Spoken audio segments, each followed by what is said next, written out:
Okay, let's dive right in. Picture this. You've got a ship, right? And it's not just sailing, it's locked in this fierce battle. I mean, really fighting against a monstrous tempest. Waves like mountains crashing It's down. relentless. Totally. And overhead, casting this almost spectral light. Two massive moons blazing. It turns the whole chaotic scene silvery, kind of ghostly. It's an incredibly powerful visual to open with, sets a very specific, otherworldly tone immediately. And right there on the deck, gripping the helm amidst all this fury, is this figure. He's known only as the King. Super mysterious, masked, grim. You get this sense of almost obsessive focus. Absolutely. Even his own High Revenant, his main enforcer, doesn't seem to fully grasp who he is or what's driving him. But he's steering this ship, this poor battered ship, towards a place that sounds like pure nightmare fuel. Ebonveil Island. Cursed. Forbidden. And the cargo. It's chilling. Hundreds of prisoners. Just innocent people, seemingly. Bound for God knows what. Yeah, plus his revenants prowling the deck. These spectral warrior souls bound to his will. Terrifying. And horses. Heavy vehicles.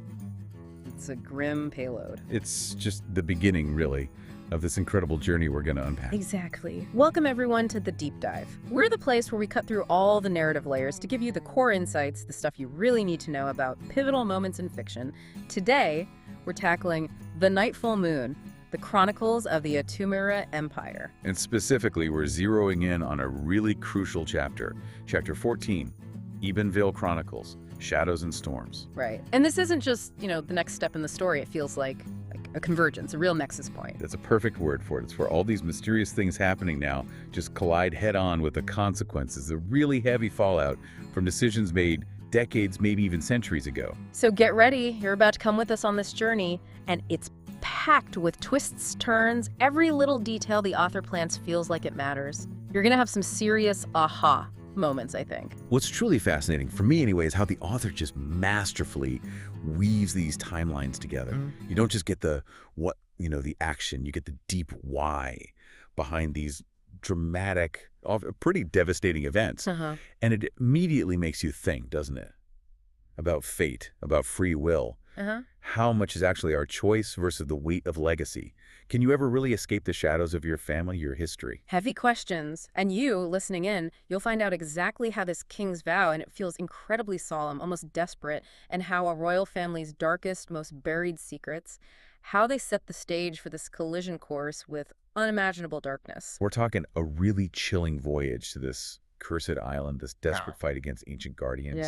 And bam, shocking revelations right in the heart of the royal family. It threatens to just unravel everything they thought they knew. It's intricate, it's emotional, it really grabs you. So let's get into it. So let's rewind a bit, back to that opening scene from chapter 1. Really set the stage for this grim voyage. We're on that ship, caught in that absolute fury of a storm. Decks slick with rain and spray, the mast groaning.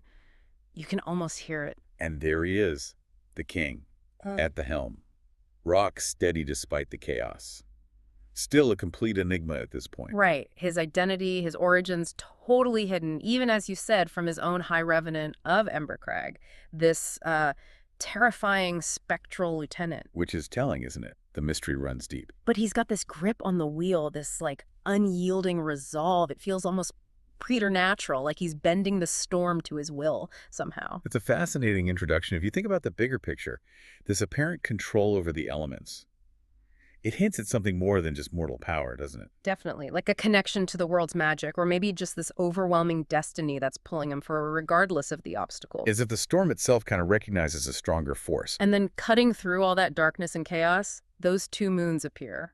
Massive. Not just full, but blazing with this intense, unearthly light. The double full moonlight, which the text tells us is incredibly rare, once every 100 years. Yeah, marking it as cosmically significant, right? And the light, it just bathes everything in this spectral silver glow, turns the churning black waves into this shimmering, ghostly sea. Even the revenants, these fearsome beings, are described as being transfixed for a moment, their eyes reflecting the twin moons. It feels alive, that moonlight, pulsing with energy, and you see it on the king's face, that glint of obsessive determination. This is the moment. He's been waiting for this precise alignment. Absolutely. The convergence of the rare celestial event and this ancient relic he's about to use. Yeah. It screams destiny.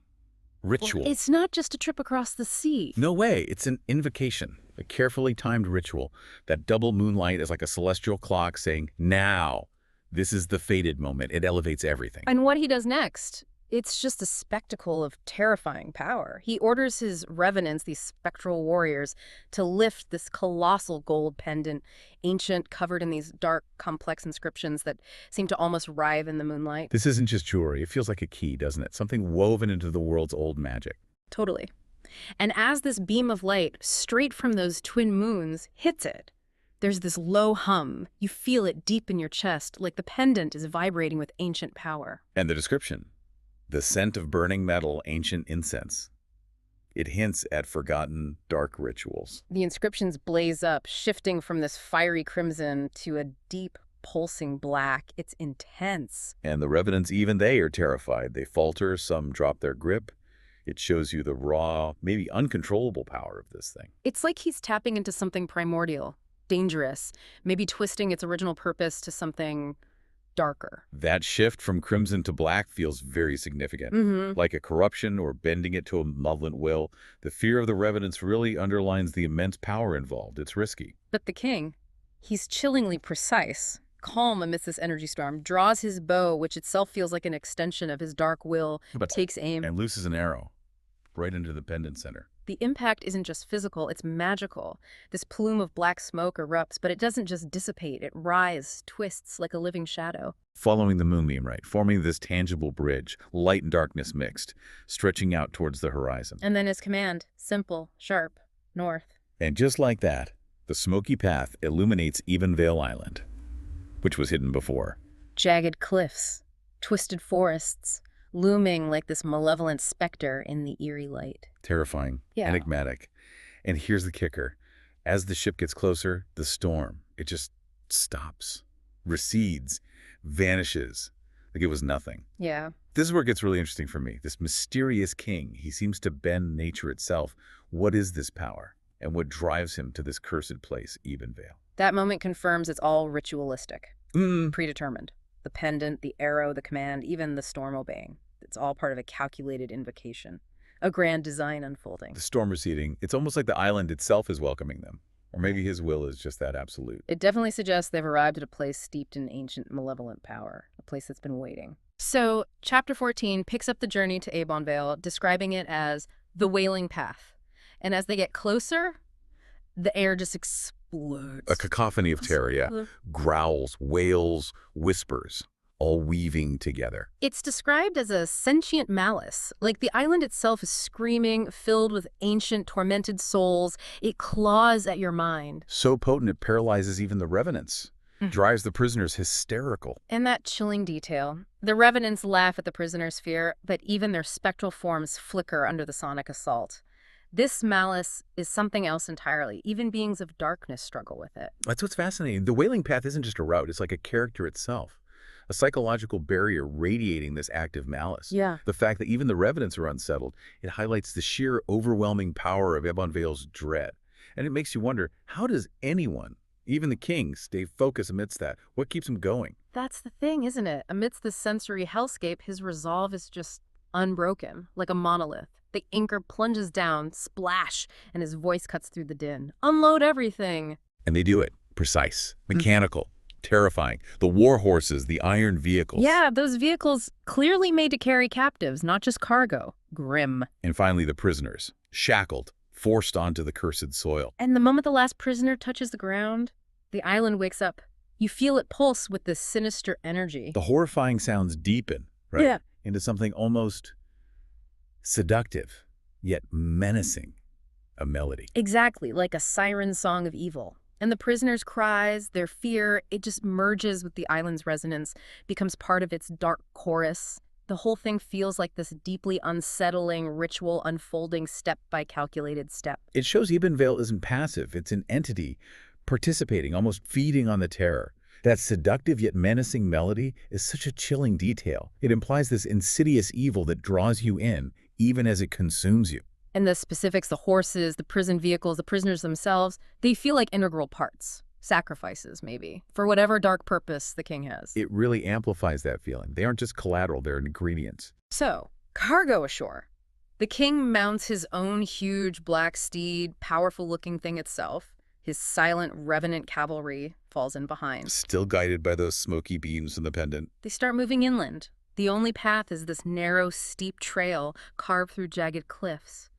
And the ground, it crackles underfoot. Bones. Yeah. Brittle remnants of bones, gruesome relics, skulls, fragments, and the hollow sockets seem to watch them pass, accusingly. The testament to the island's bloody history. The air gets thick with decay, this acrid, burning smell. It's a total sensory assault. You can almost smell it, feel the chill, hear those whispers. And these bones, we learn, are from 30 years ago. When the portal was sealed the first time, their silence just screams, amplifying the dread. And through it all, the king. No fear. Unbroken determination. While his revenants are uneasy, the prisoner's terrified. He's just this beacon of dark purpose. It's unnerving. That contrast is absolutely key. His silent determination versus everyone else's fear. It suggests this almost supernatural resolve, or maybe fanaticism. What could possibly justify this? What's the goal that makes enduring this horror worthwhile? So the procession moves deeper, horses pushing on, relentless rhythm on the bones, still following that smoky moonlight. Which is described as twisting, coiling ahead, like a living entity, a serpent of light and shadow, guiding them.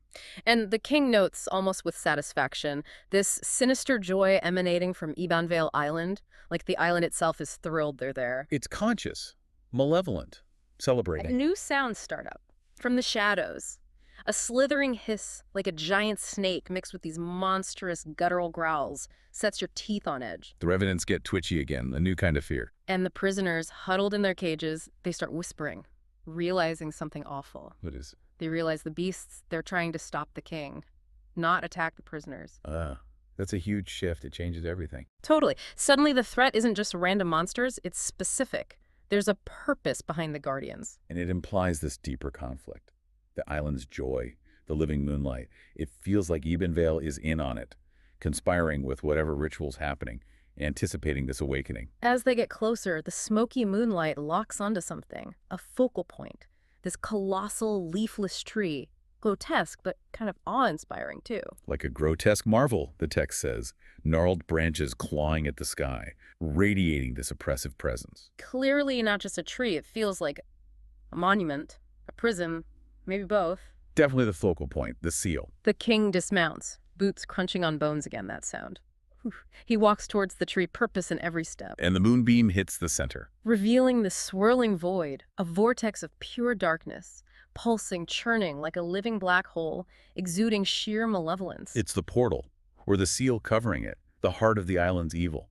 You feel it immediately. This sentinel tree is clearly the lock on whatever horror is trapped inside.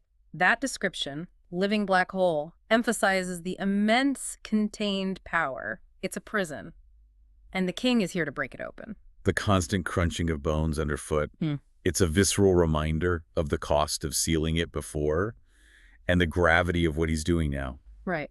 So, with the vortex revealed, the king pulls out this ancient script, brittle pages. His hands are actually trembling. With triumph.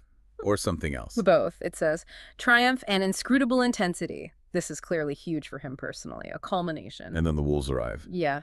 Haunting howls getting louder, closer. Revenants instinctively form a protective circle, and out they come, giant wolves, hulking beasts, glowing eyes, fangs like daggers. But they're not just animals. No. They're sacred guardians, set there by the holy priests of the Eptemera kingdom. Their job, protect the seal, keep Apophis bound. Apophis, so that's the name of the entity within. Seems so. And these wolves, their ferocity is incredible, but what's really striking is their desperation. It borders on human resolve. Their eyes burn with rage, yes, but also sorrow. Wow. Rage and sorrow. That says so much. You can feel the tension just skyrocketing, can't you? It's not just a fight. It's a race against this dark ritual. The stakes couldn't be higher for the whole world. And what does it say about this king that he pushes through that, pushes past these guardians who seem almost mournful in their duty? It really makes you question the nature of these ancient seals, these guardians, that sorrowful defiance. It suggests they know what happens if he succeeds. They understand the catastrophe. They're aware of the stakes. Exactly. It highlights the immense world-breaking power about to be unleashed. Yeah. Something that defies natural order. Yeah. They're not just attacking, they're pleading, trying to prevent something they understand on a deep spiritual level. It has this tragic weight to their fight. So the battle erupts instantly. The king's sword clangs against a wolf. Revenants move with that chilling spectral speed. And amidst all that chaos, the king starts reading from the script. The incantation. His voice is deep, resonant. It slices through the noise, commanding. But there's also this dark exhilaration in it, almost manic. While the prisoners scream. Yeah, trapped in their pages yelling, "No, stop, don't read it." Totally futile, but desperate. And the wolves fight even harder. That sorrowful defiance becoming more intense. As he reads, the smoky beam condenses into this dense, hollow vortex around the tree, pulsing. The tree itself starts groaning, branches twisting violently, like the thing inside is straining to break free. The incantation is the key then, actively pulling Apophis into their reality. And the king's dark exhilaration. Chilling. He's not just doing a job. He's embracing the destruction he's unleashing, driven by ambition, or maybe loyalty to some other dark power. The prisoner screams, the wolf's sorrow. They just underscore how catastrophic this is. They get it maybe more than he does. The horror that's coming. And then the climax. His voice hits this terrifying peak. Final passage, words blazing with dark fire, shockwaves of raw magic ripple out, vibrating in your bones. The void erupts. Blinding surge of energy, darkness pulsing, expanding. And this ancient, unspeakable force just spills out. And the wolves. Their final howl, agonizing, mournful, piercing, filled with anguish. It seems to echo across the island and beyond. A desperate warning. A message, right? To the priests, the royal families, the seal is broken, Apophis will rise again. Exactly. It's the moment of release, the cataclysmic turning point. That final howl isn't just defeat, it's their last act of duty. Signaling the consequences will spread far beyond Ebonveil, hitting the whole Atumera Empire. It connects the past, present, and a terrifying future in one irreversible moment. The portal yawns open, an immense vortex of shadow and light, pulling everything towards it, like a nightmare realm. The descriptions are wild. Skeletal trees twisting, dripping black sap, waterfalls of silvery mist, not water, an alien landscape. And right in the center, Apophis, this giant entity, body rippling with power, huge, dwarfing everything. Glowing, venomous eyes, piercing your soul, ancient, malevolent intelligence. And that grotesque detail, a massive, broken spear still sticking out of one eye. Wow. A reminder of its past defeat. We learn in Chapter 8, King Ibericon, the current king of Atumera, was the one who struck that blow, barely sealing it away. So this isn't a new monster, it's the return of an old enemy. That spear is a direct link to the past, to Ibericon's battle. It signals this is a resurgence, an old war reignited. Apophis isn't just a beast, it's enduring malevolence. Defied kings, defied time. Waiting. Okay, no, here's the shocker. After all that buildup, the king's determination, unleashing this horror, the power dynamic flips. How so? Absolute silence falls. Prisoners choked quiet, even the revenants are frozen, petrified, and the king, the guy who seems so dominant, his resolve visibly falters. He dismounts slowly, and then he bows, low, deeply, hands trembling slightly, before Apophis. He bows after all that. Right. Then Apophis speaks. Not a sound, but a presence in the mind, demanding, "Who are you?" And the king's response? Bowing even lower, voice tinged with fear, but also reverence. "My lord, I am the son of King Ibericon of the Atumera Empire." Oh, my God. The son of the guy who put the spear in its eye. Exactly. And Apophis explodes. Pure rage. This bone-rattling roar, anguish and wrath thundering, "You dare! Are you the son of Ibericon?" A furious, ancient grudge bursting out. Okay, let's unpack that. The king bows, and Apophis's reaction to Ibericon's name. Chilling. You feel that ancient simmering hatred. It's personal. It completely flips the script on who's really in charge here. Absolutely fascinating. That complete power shift is stunning. His submission, Apophis's visceral reaction, this isn't just monster slaying, it's deep historical conflict, rooted in the past, an ancient grudge. The king, who seemed all-powerful moments ago, is revealed as a servant, maybe a pawn, caught in his larger, older struggle, a generational conflict. It completely redefines his motives. He's not just enigmatic, he's potentially tragic, caught in his family's dark legacy, maybe a betrayal. This isn't just unleashing a monster, it's like a historical reckoning is starting. A war that was only paused is back on. All right, so now let's jump cut dramatically. Away from the nightmare of Ebonveil, back to the royal palace. But the atmosphere there is just thick with dread.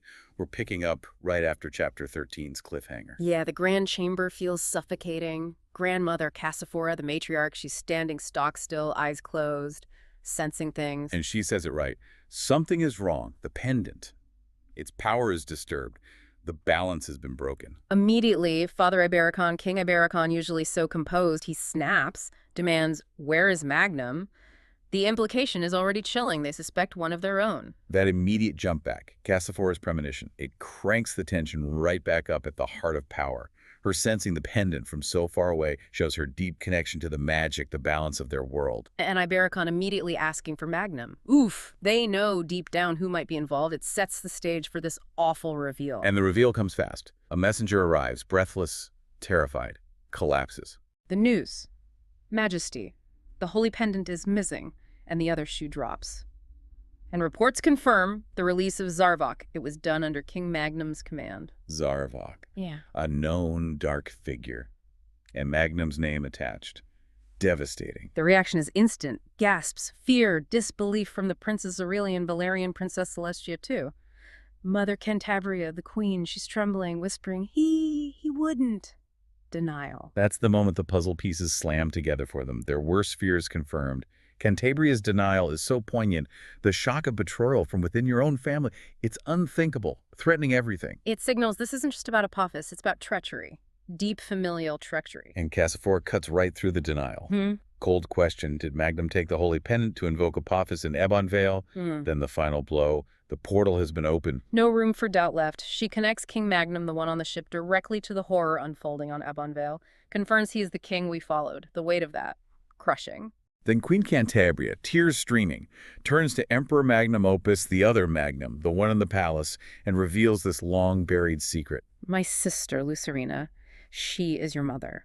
Wow. And the explanation, Lucerina was enslaved by Apophis from Ebonveil. That's the family tragedy driving King Magnum's actions? So that's the motivation. It all converges. Cassiophor confirms King Magnum opened the portal. Then the reveal about Lucerina, Emperor Magnum, Opus's mother, enslaved by Apophis from Ebonveil. It explains the why. King Magnum's desperate, destructive quest. He's trying to free his mother, maybe, or avenge her. It connects the past suffering directly to these catastrophic present actions, history haunting the present. Then King Ibericon steps in, confirming more. It was my brother, Zarvok, your uncle, who invoked Apophis and enslaved Lucerina, my beloved wife. Your mother. Zarvok again, Ibericon's brother. And Lucerina was Ibericon's wife. So Emperor Magnum Opus and King Magnum, they're cousins. And Lucerina is mother to both. This family tree is tangled. It seems so. And Zarvok, the uncle, was the original betrayer who invoked Apophis and doomed Lucerina. And Ibericon adds another layer. Zarvok fell under the influence of Witch Morbexa. From Ember Crag Island, another player pulling strings. Morbexa. Sounds ominous. Cassiophor warns them. Morbexa's power is immense. Her plans deeper, more sinister than they can fathom. Her son, Malvrin. Uh-oh. He's a weapon crafted in shadows, a harbinger of devastation destined to bring ruin upon the Attumera Empire. So Morbexa and Malvrin are the next big threat. Seems like it. Cassiophor says only by understanding long-guarded royal secrets can they find the strength to face what's coming, build the future. You're seeing the whole messy, tragic tapestry now, right? Family drama, prophecy, vendettas, inherited curses, all converging. It's like the centuries-old plan is finally kicking into terrifying high gear. It absolutely underscores that theme of inherited burdens. The cost of secrets, Zarvok's actions, Morbexa's influence, Lucerina's fate, all rippling into the present with devastating force. It creates this sense of almost inevitability. Ibericon's confession exposes this deep family curse tied to Zarvok, yes, but also Morbexa's corruption. Cassophore's warnings about Malvrin, the need for secret knowledge. It's not just one monster, it's a struggle against destiny itself, woven by generations of choices. It really asks, can you escape your family's shadows? Or are you doomed to repeat history? With all these truths out devastating but clarifying Emperor Magnum Opus, the one in the palace, he reacts. Anger, sorrow, then fierce determination. He steps up. Totally. Vows, together we will destroy this evil. And his siblings, Aurelian, Valerian, Celestia, they stand with him, united, resolved, ready to fight. A moment of strength amidst the chaos. Magnum strides to the armory, retrieves his giant bow, an ancestral weapon steeped in lineage, selects a grand arrow tip already blazing with enchanted fire. Symbolic. He goes to the palace balcony overlooking the empire, declares, "This is my message, for my mother, Lucerina, and for my people." And he lets fly. The blazing arrow streaks across the night. Towards Ember Crag Island, Morbexa's base. Exactly. Strikes it, causes this massive inferno. It's a declaration of war, a symbol of their unity, their purpose. Wow, that's a bold move, especially after learning the truth. It shows him accepting his lineage, not as a curse, but a burden to fight against. That arrow isn't just an attack, it's defying the whole cycle of darkness that's plagued his family. Defiant, yes, but maybe desperate too, given Morbexa's supposed power. It's certainly an opening shot in what looks like an overwhelming conflict. And far away, as Embercrag burns, the response comes, which Morbexa and her son Malverin step out of the shadows, silhouetted against the fire. How they do? They laugh.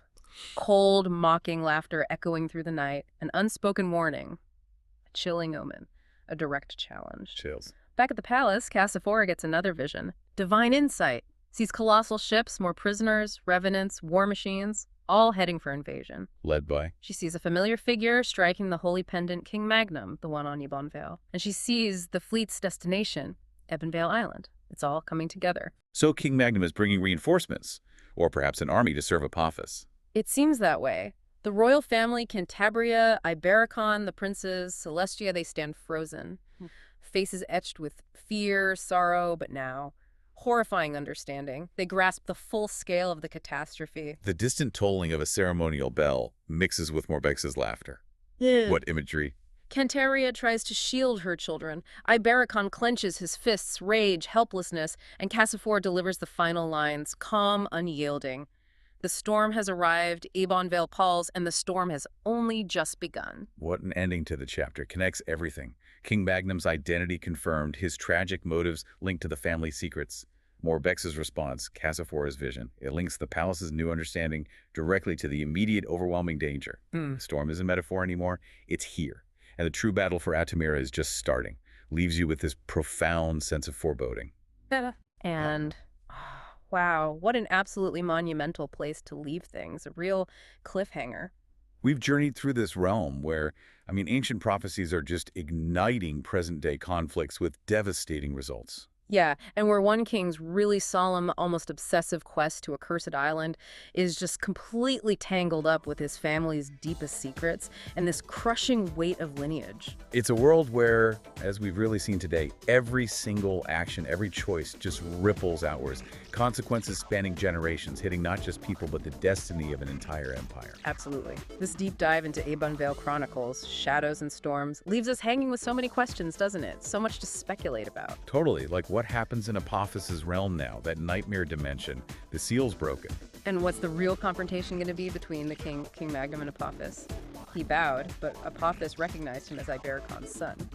That relationship feels incredibly volatile. Good point. And what about Morbexa and Malverin? What's their next move now that the portal's wide open? They seemed almost pleased. A chilling thought. And back in the palace, how does the royal family, now united by these shattering truths, actually face this storm, this cataclysm threatening their very existence? Yeah, the future of the whole Atamira Empire hangs in the balance. This story really suggests that sometimes the biggest battles aren't just against, literal monsters like Apophis. Right. It's also against the weight of this complex, dark legacy. The choices made by people long gone. So when the past casts such a long, inescapable shadow, it makes you wonder how much of our destiny is actually ours to shape? How much is just playing out a script written ages ago? That is a powerful and maybe unsettling thought to sit with as we wrap up this deep dive. The path ahead for the Atamira Empire. It's uncertain, it's dangerous, full of massive challenges. But one thing feels terrifyingly clear. The world will never, ever be the same again. Couldn't have said it better.